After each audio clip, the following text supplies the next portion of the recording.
Sarcoma అనేది ఒక broad sub category అండి.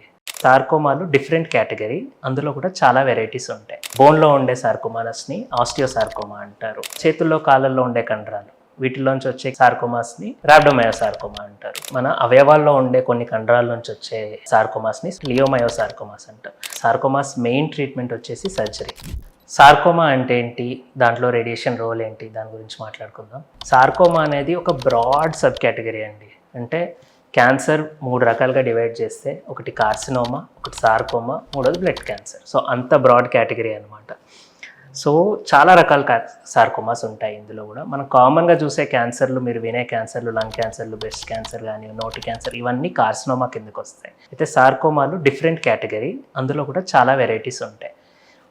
ఫర్ ఎగ్జాంపుల్ చెప్తాను. బోన్లో ఉండే సార్కోమానస్ని ఆస్టియోసార్కోమా అంటారు.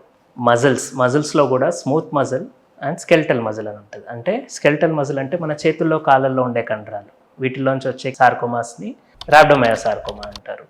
స్మూత్ మజిల్ సార్కోమాస్ అంటే మన అవయవాల్లో ఉండే కొన్ని కండరాల నుంచి వచ్చే సార్కోమాస్ని లియోమయోసార్కోమాస్ అంటారు. అలా చాలా రకాల సార్కోమాస్ ఉంటాయి.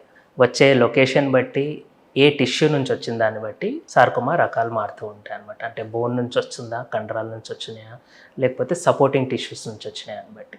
సో జస్ట్ సార్కోమా అని కాదు. సో ఇంత బ్రాడ్ కేటగిరీలో మనకి జనరల్గా మాట్లాడుకుంటే సార్కోమాస్ మెయిన్ ట్రీట్మెంట్ వచ్చేసి సర్జరీ.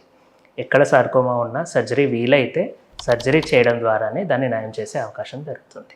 సర్జరీకి హెల్ప్ఫుల్గా, సపోర్టింగ్గా క్యాన్సర్ క్యూర్ ఛాన్సెస్ని పెంచడానికి, మళ్ళీ వచ్చే అవకాశాన్ని తగ్గించడానికి రేడియేషన్ థెరపీ అనేది ఒక ఇంపార్టెంట్ రోల్ ప్లే చేస్తుంది. దీన్ని సర్జరీకి ముందుగా అంటే ప్రీ-ఆప్ ఆర్టీ అంటాము, లేదా సర్జరీ తర్వాత పోస్ట్-ఆప్ ఆర్టీ అని కూడా వాడచ్చు.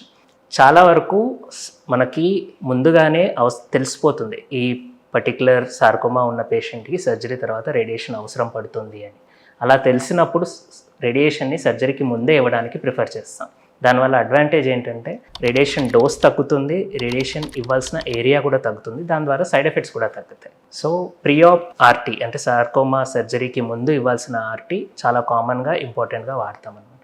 కొన్నిసార్లు సర్జరీ చేసిన తర్వాత ఆ సార్కోమా లక్షణాలని బట్టి, మళ్ళీ వచ్చే అవకాశం ఉండే రిస్క్ని ఎస్టిమేషన్ బట్టి అది తగ్గించడానికి సర్జరీ తర్వాత కూడా పోస్ట్-ఆప్ ఆర్టీని వాడతాం.